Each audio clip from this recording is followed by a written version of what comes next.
திருச்சிற்றம்பலம். நம்ம பார்வதி பதையே அரகர மகாதேவா. தென்னாடுடைய சிவனையை போற்றி, நாட்டவருக்கும் இறைவா போற்றி. மாடுகளை இதுபோல் திறந்த வெளியில் அடைப்பதினால் மாடுகளினுடைய உண்ணிகள் பெருமளவு குறைந்திருக்கின்றன. அதற்கு காரணம் பறவை கொக்கு முதலிய பறவைகள் மாடில் இருக்கின்ற உண்ணிகளை தின்று விடுகின்றன. கொக்கு நீங்கள் பார்க்கலாம், அங்கே வந்து கொண்டிருக்கிறது. அதுபோல் சில நேரங்களில் காக்கா அவைகளும் மாடுகளின் மீது இருக்கின்ற உண்ணிகளையும் மற்ற பூச்சிகளையும் தின்றுவிடும். சிலர் மாட்டுத் தொழுவத்தோடு சேர்ந்து கோழிகளை வளர்க்கிறார்கள்.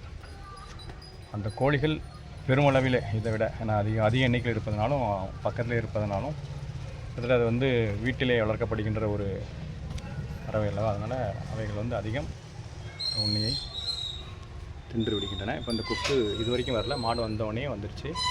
அது ஒவ்வொரு மாட்டுக்கிட்டேயா போய் அதனுடைய உண்ணிகள் மற்ற பூச்சிகளை தின்பதை பார்க்கலாம். மாடுகளும் அதை அவைகளை விரட்டாது.